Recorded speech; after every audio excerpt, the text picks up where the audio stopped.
Thank you so much. Thank you, Elias, for really setting the tone of this conversation. Even for people who aren't scientists who aren't tracking climate change, I think the terrible weather events of the last 1 year have brought into perspective the fact that this is no longer something we can turn a blind eye to. There was also the UN report on climate change 2021 that painted a fairly grim picture about the role that each of us needs to play in mobilizing support, mobilizing storms, pointed out, and getting our countries and our governments respectively to act upon it. Our specific conversation, though, talking about how Europe and India can partner in climate change mitigation is a really important conversation, given also the fact that we have the COP26 coming up a little later. My first question to my panelists, and I'd like to begin right away if I may start with Christopher Beaton. India is now under pressure to declare a zero emission deadline, which India has not done yet. There are some views within India that believes that as a developing country, we shouldn't have to declare a deadline right away. Do you think there is room at all for those arguments anymore? In light of what we know, what the scientists are telling us this year, or do you think that it's now time for all countries to put hands on deck and make the tough decisions that need to be made? Thanks. I think it's a great question.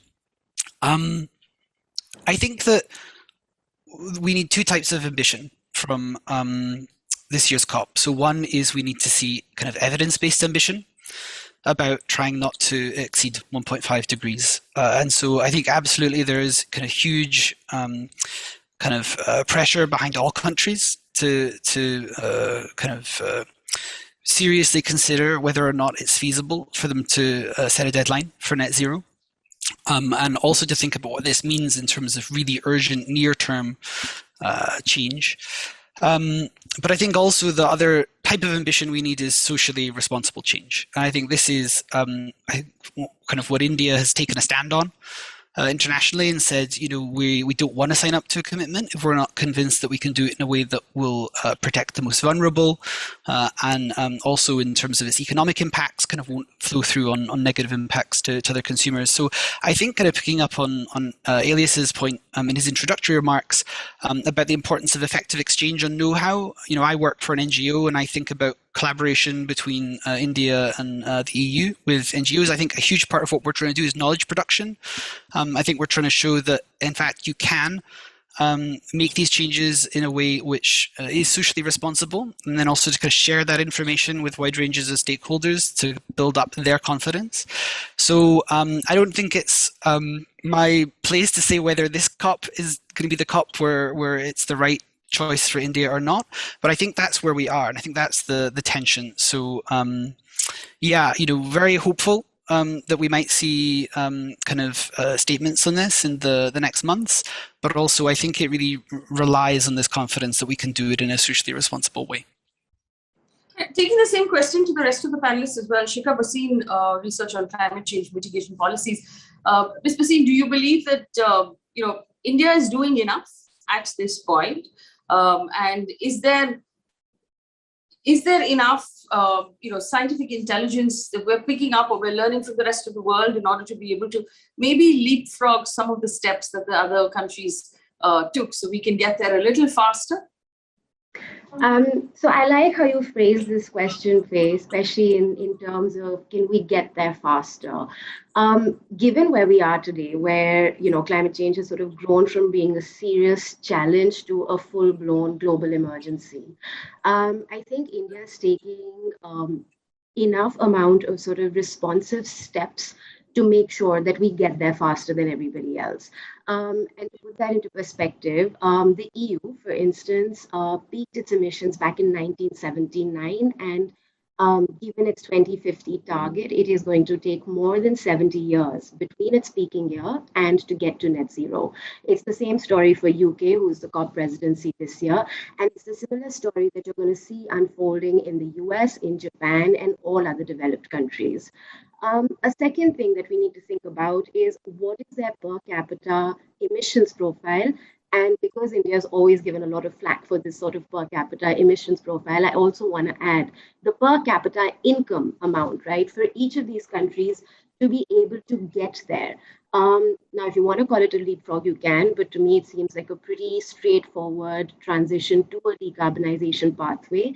India, on the other hand, even if we do decide to be super unambitious, if I can call it that, and say that by the end of the century we'll get to a net zero, we would still be doing it faster than any of these developed economies. So I just want to sort of put this into perspective, given the political narrative that the world is talking about, and how net zero seems to have become the center of attention when we think about climate action.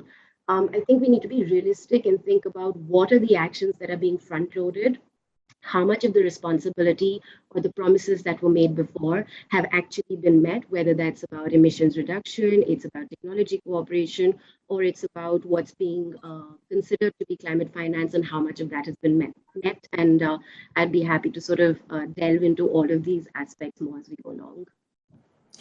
So you did say, of course, that net zero emissions is becoming the focus. There is, of course, the other question of the countries that emit the most carbon dioxide. Are those the countries that we need to be focusing on? In your opinion, which route should the world be taking at this point? I don't think we're at a point where we should only be focusing on a subset of countries. I don't believe that India is not being ambitious and should not be achieving more as we go along, just as all other countries, because the reality of the world has significantly shifted. But that is also what the Paris Agreement actually allows for countries to do, right? Like commit to what it is that you have committed to, but then please make sure that you get there, because in all of the previous climate agreements that we've had within the UNFCCC, whether it's the Doha Amendment to the Kyoto Protocol or the original Kyoto Protocol, we are so far behind from what was set out to be achieved in terms of just the sheer emissions allowance and where we've got to.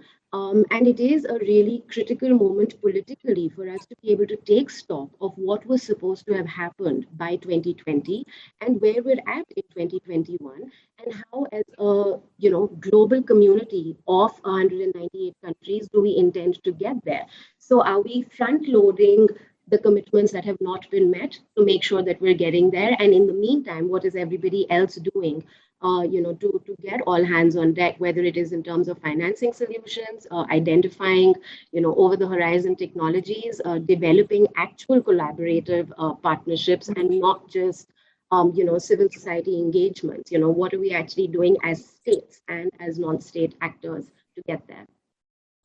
Yes, in fact, and that brings me to my next question, and I'll take this question to Siddharth Singh. For our audience members who don't know, Siddharth wrote a book called The Great Smog of India.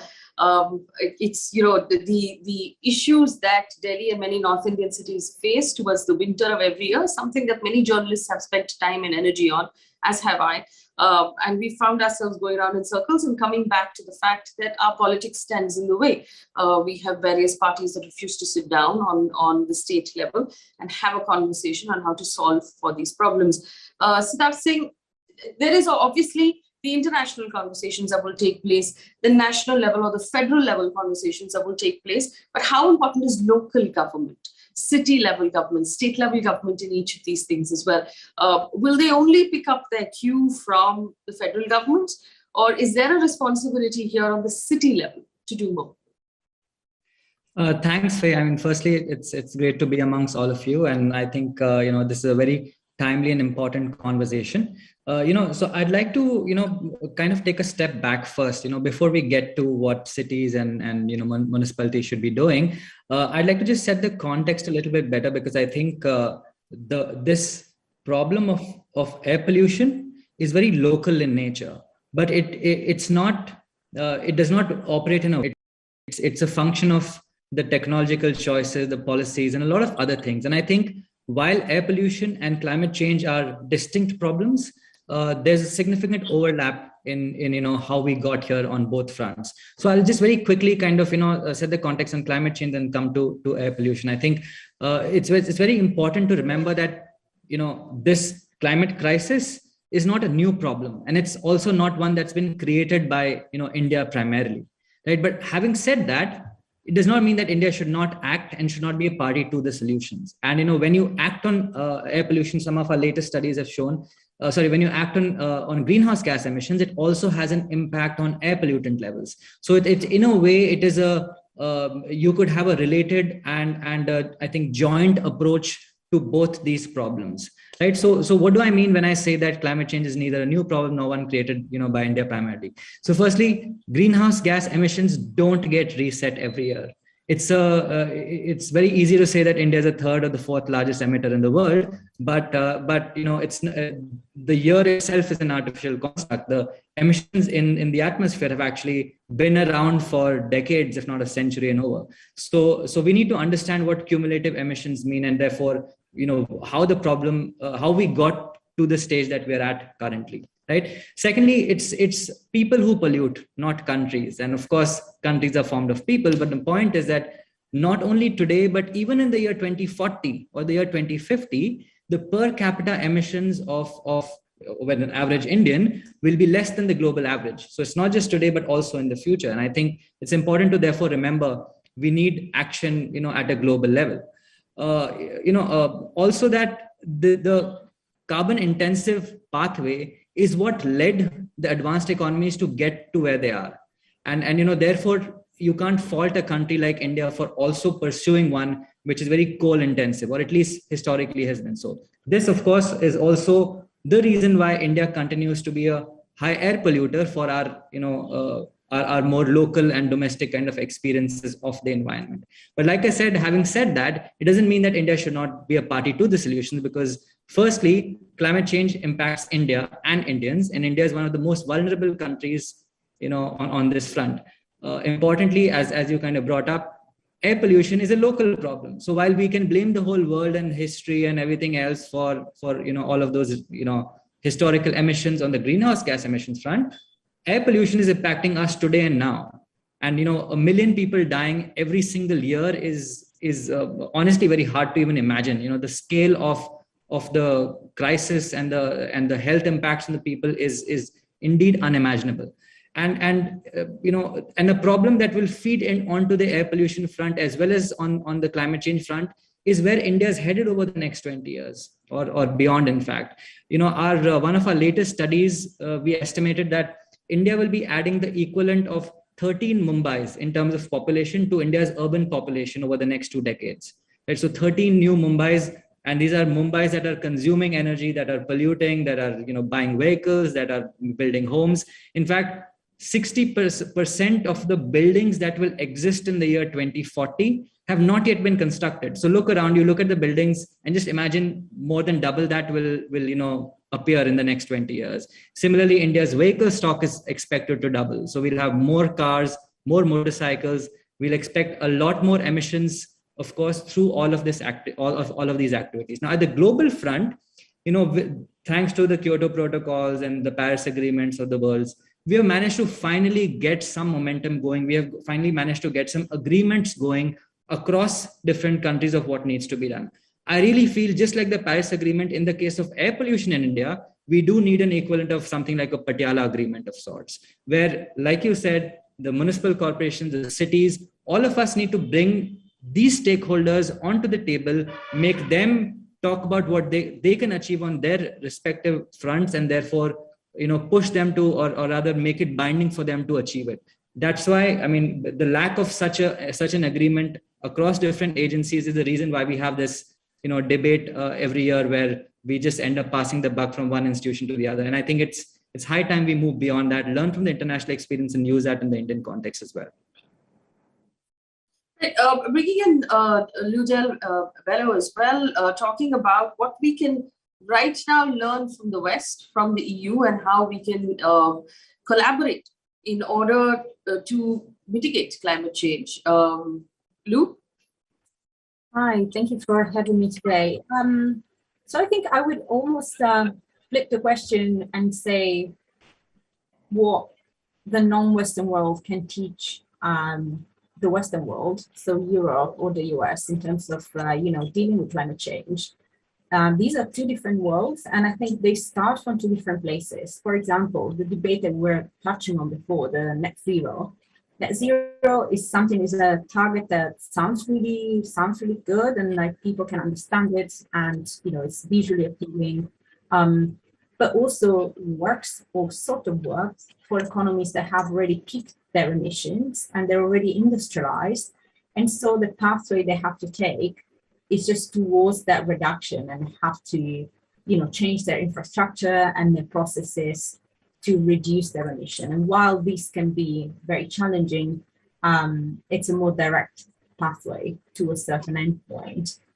For countries like India or the whole developing world, countries in Africa and elsewhere, it's difficult to even consider the possibility of setting a target like that, because it would be a very abstract concept that doesn't really allow for a series of concrete objectives within, the final goal. So, for example, India has development needs and has sectors that to date emit much more than other sectors. So heavy industries and building construction, Siddharth was mentioning that the country will add 13 new Mumbais in a short time frame. So all of these new construction and new material will bring a lot of emissions. And so this is a challenge that is very different in nature. And I think why I think it's Europe that should learn from India and other countries is that because the measures that Europe is implementing, dealing with the international community and not just domestically, doesn't really serve the needs of the international community. I'm thinking, for example, the one classic example, the carbon tax that will apply to import, export, and will have an impact on trade, and could affect, for example, export from India into the EU of materials like steel and other things. India will have to pay more because it has a carbon-intensive manufacturing process, and it's obviously, instead of helping India get rid of its excess emission in these processes, will become a more costly process, and will make it much more difficult to really decarbonize, because it would add financial problems to the decarbonization challenge. So I think it really past time that the Western economies like the EU or the US take a more holistic perspective and recognize that the climate challenge is very different and pans out very differently in various parts of the world. And only then, sitting together at the table, but really recognizing that the starting points are different, although ultimately the end point will be the same, then you'll be able to create policies that have a positive influence everywhere in the world, and not just, serve a developed country view of, where the climate conversation should go. I also want to ask you, now that I have you, Lou, again, for our audience members who don't know, Lou just won the 2021 winner of the UK Freelance Writing Awards for Science and Health category. Congratulations on that. One of the things we must talk about, because this is Media Rumble, is the way the media deals with climate change, the language that it used. Is it making enough of a dent? Is there something that the media should be doing differently in India and overseas to be able to communicate the level of crisis that we're currently at? Yeah, this question I think is a great question that every journalist asks themselves and are asked. And I'm not sure there is a clear answer, but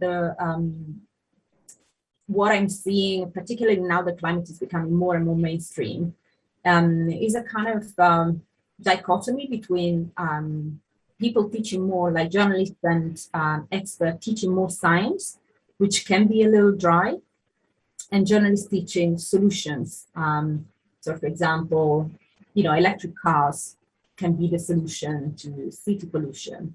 And this, I would say, neither of this kind of works, because if you only teach solutions, you fail to grasp the scope of the problem. If it was that easy to electrify everything and solve climate change, we would have done it already. Clearly, it's not that easy. And on the other hand, if you teach the science alone, or you communicate very dry messages, well, people are not going to listen to you. So I think the challenge going forward would be more and more to offer that human dimension to the problem, but also never focusing on that alone. So really, it's an unprecedented effort of literacy where we're teaching our citizens to learn about what climate change is and the basic science of climate change, and what technical knowledge they need to unpack every new story going forward.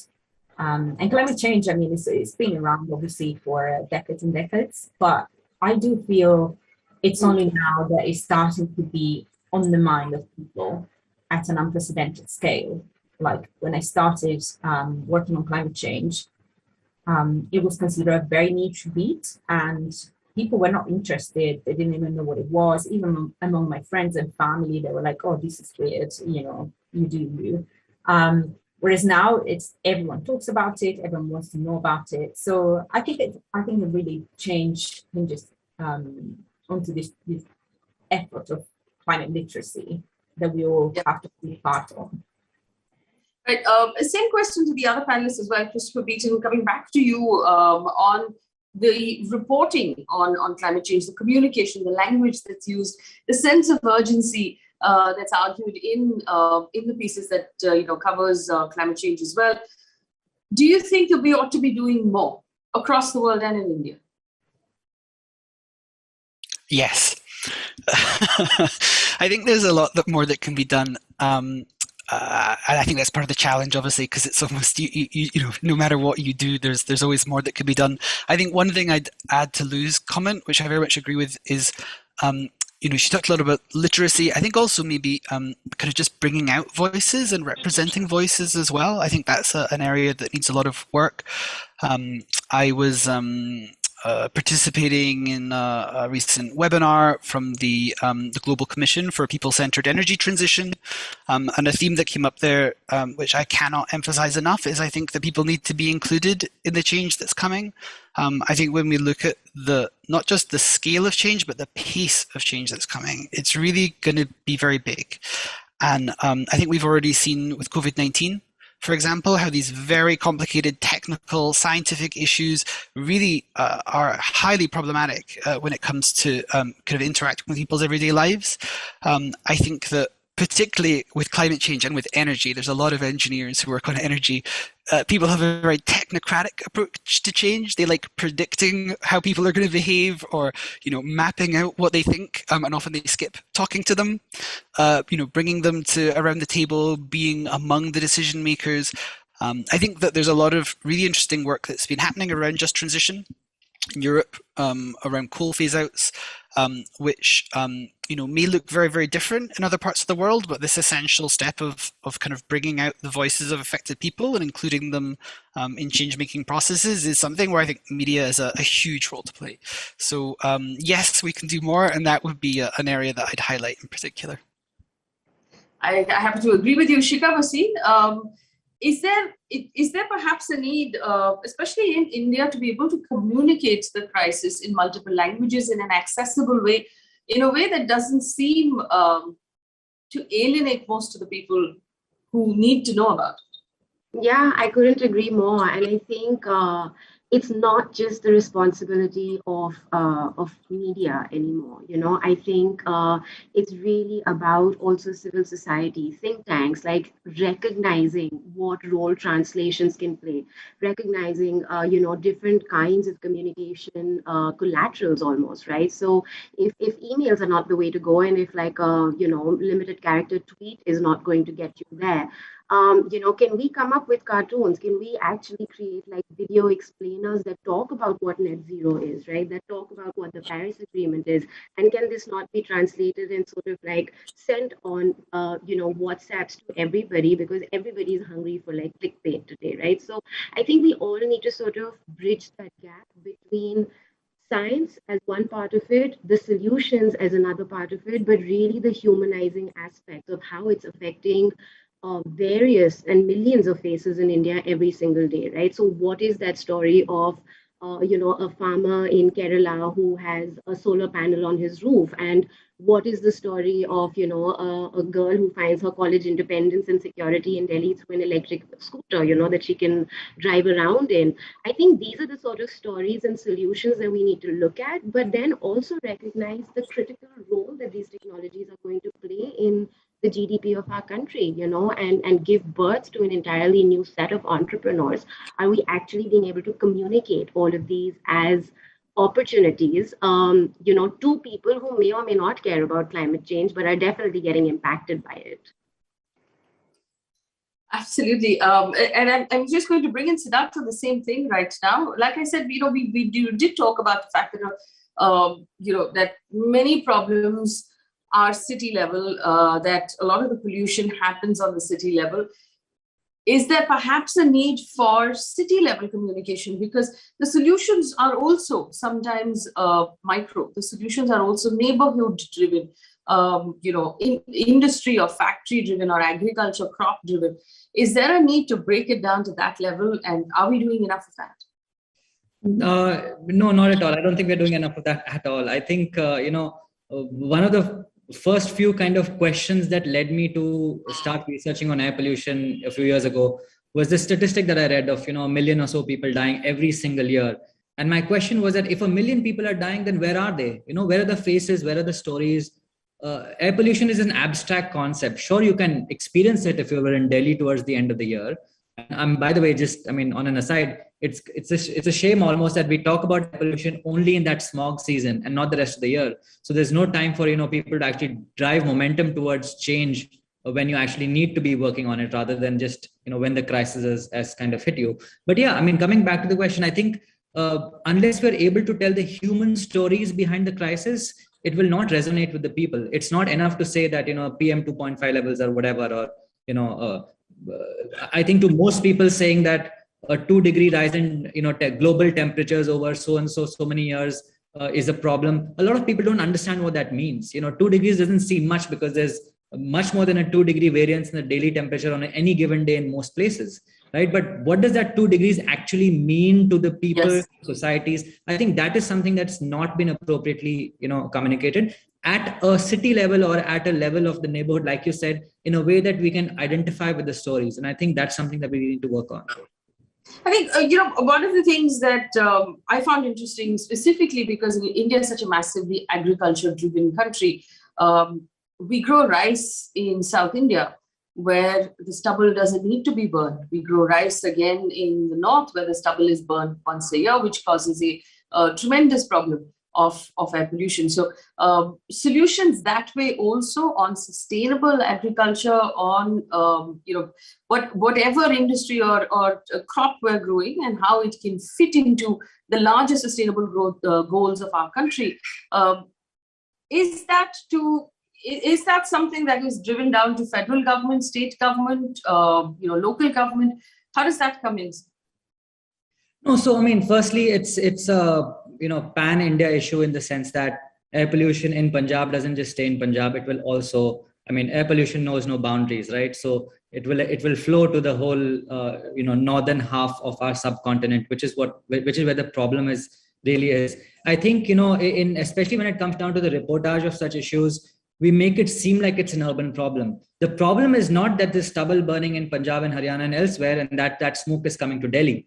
This is impacting rural Indians as much. In fact, 70% of all deaths that happen due to air pollution happen in rural India, right? So we can't ignore that. We cannot ignore the fact that it's a problem that really is affecting every aspect of our society. And I think, therefore, solutions also need to percolate down to that level. If the communication did make it seem them versus us, I think that would be, a major win in terms of how we're able to address the issue. It's not that the farmers who are doing it are doing so because, they derive some sort of pleasure out of it. They have no choice. In fact, there are laws that kind of make it very difficult for them to do it any other way.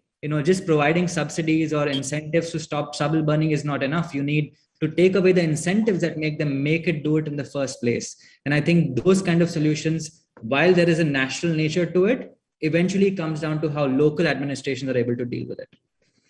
We have a lot of questions coming in from our audience, and I'd like to take those questions. There's a question from Anuj Shiringi, who says, rising sea levels and reports say that 70% of Mumbai will be underwater due to climate change. Is it time to take drastic measures to avoid the inevitable climate change effects, or try to delay it a bit? Just to quickly put some context to it. Now, this was an announcement made by the municipal commissioner of the BMC of Mumbai, Iqbal Chahal, who said 70% of South Mumbai will be underwater because of rising sea levels by 2050. That was specifically the announcement that he made, and he said we must take steps. There was no, sort of clarity on what those steps are. The BMC continues to build the coastal road, though, nevertheless, on the coast that they say will be underwater. But what are these drastic measures that ought to be taken? And is it, like you said, air pollution doesn't stay in a city. Water pollution doesn't stay in the city. Whatever Mumbai is pumping into the ocean doesn't stay at Mumbai. It flows into the entire ocean. At what point is this?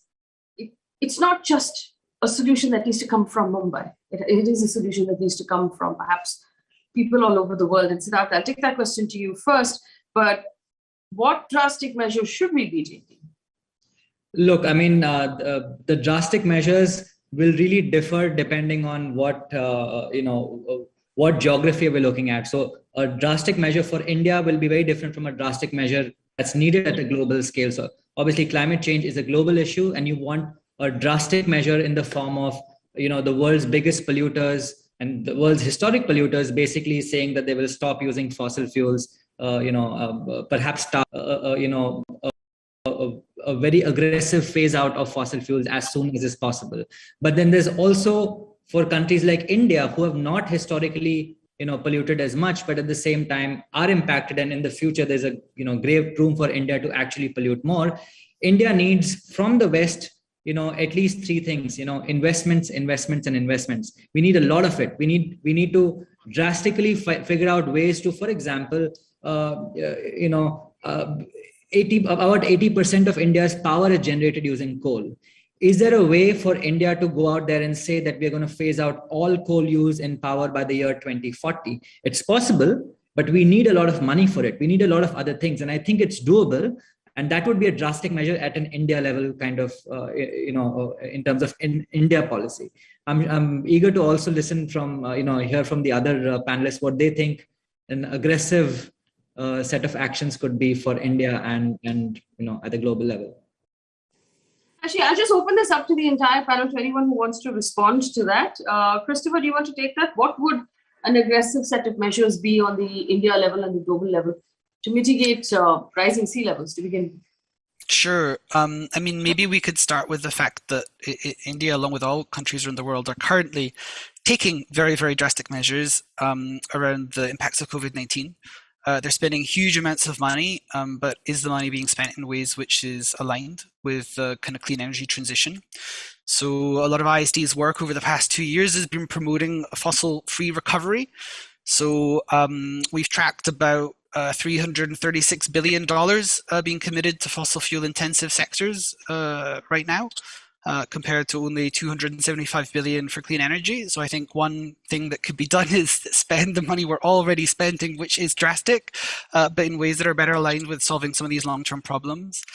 That I think brings me to the second point, which is really shifting government support away from fossil fuels and towards clean energy. And actually, I think this is an area where India can already show it's been playing a huge leadership role. So the size of fossil fuel subsidies has fallen very significantly since 2014. And there's been big increases in expenditure on clean energy. That's wavered a little in the past few years. It's partly linked to fossil fuel prices globally as well. But I really think that there is a big case for India to think about what its next generation of support measures are going to be for clean energy. When we take a look at the policies that are in place right now, they're actually fantastic policies, but they've kind of gotten us to where we are now, the one kind of 100 gigawatts which is installed. But where's the kind of the policy platform for getting to 450? I think in this respect, state-owned enterprises are a fascinating topic. They play such a huge role in, particularly in India's energy makeup.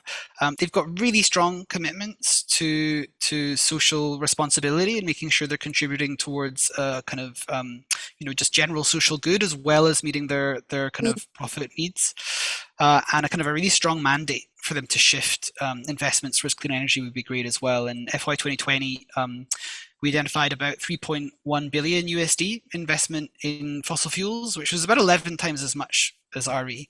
So these are really big players. They've got a really strong sense of social responsibility. It would be fantastic to see them kind of joining in and kind of making bold commitments for energy transition.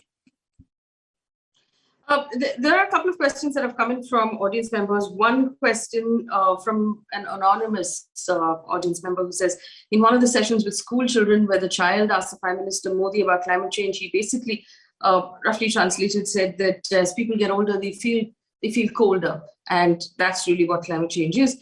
What's your comment on that answer that the Prime Minister gave? And it's linked to a question that Daksh has asked, which he says, your views on ignorance by elected leaders towards climate change, completely dismissing it, not recognizing it as a major issue. Politics does play a massive role, as we saw in the US, where on one hand you had Donald Trump in his term sort of rolling back decisions that were made on climate change, and now we have Joe Biden who's sort of pushing the pedal going forward. So politics does, have an impact on what countries decide to do, whether elected representatives decide to deny or to acknowledge. So two questions there, one on the Prime Minister of India and his statement, and the other on, basically heads of state denying climate change. Christopher, do you want to take that? I think that one of the things, yes, politics is incredibly important for change. So a lot of the work that we've done over the past 10 years in ISD has been focused on fossil fuel subsidy reform. And I think that we've seen that the problem really is as political as it is technical. So you can put together all the great reasons in the world as to why you should make change happen, but unless you have the buy-in and unless there's a kind of a national level of support for change, it's going to be very difficult to implement it. So I think a lot of what we see from politicians reflects what's happening in terms of the attitudes of national populations. It brings us back to some of the things we've already discussed about the importance of the media in terms of literacy, kind of giving people voices. So I do think that it's very political, and we shouldn't be surprised when politicians say what they need to say in order to speak to their constituencies. With respect to the comment from Prime Minister Modi, I'm not familiar with it, but I think that he takes climate change very seriously from the numerous other statements I've seen from him. So I would assume that it was not intended to be taken as a kind of representative of his overall views. We have a question from Pavan. It says, private sector produces 50% of the electricity in India. Given the fact that renewables can't be monopolized at the source, what could be the possible incentives for private sector to ensure we have sustainable production? And this is an important question. It's come up in the discussion once as well about India perhaps reducing its dependency on coal. At the end of the day, even if India switches largely to electric vehicles, our electricity is coming from coal, and that's not necessarily the best way. What possible incentives could be offered to the private sector in order to incentivize more clean energy? Shikha Bhasin, do you want to answer that question? Sure, thank you. And I think we need to think about it from the point of view of the private sector, right? I mean, are they doing it because their stakeholders and their shareholders are demanding them to be clean companies? Or are they doing it because actually electricity is just becoming more and more expensive for them? And so therefore, moving towards setting up their own renewable energy plants that give power to them, moving towards far more process engineering that is energy efficient in nature and therefore reduces the load of requirement themselves. Is that why they're doing it? Or is it because the customers of their products, have suddenly grown up in India and are wanting and are demanding sustainable products to come out of these, companies or these private sector entities that we're talking about? And I don't think it's going to be either or. I think it is going to take a lot of technology cooperation and collaboration and investments from a range of actors, right? And these are actors who are working in science labs right now, trying to get these technologies ready. The green hydrogen mission, the hydrogen mission that's been announced earlier this year, that's supposed to, there's so many eyes on it, looking to the kinds of investment that will be required for the companies and the private sector entities, which is really hard to abate. The emissions are really hard to abate from these particular sectors. So we're looking to technologies that we know today. We're looking to technologies that we hope to be familiar with, in time to come. But I think it's again about communicating change, communicating climate change, and then demanding it. And I think this goes to air pollution, it goes to products, and will impact the way your political leaders are responding to climate change as an issue, as well as your private sector. That is very well said, and there's so much that can be done on the individual level, on the household level, on the building society level, on the community level as well, along with corporate and government and city and state. So much to do before we reach any sort of conclusion. But I want to thank the panelists this afternoon for giving us time. It's been a wonderful conversation, and I'm really glad also and grateful to News Laundry and the Media Rumble for including a conversation on climate change. It's really important that climate change now becomes mainstream and be included in all of our discussions. So I'm really glad that we had this opportunity to have this chat. Back to the Media Rumble team.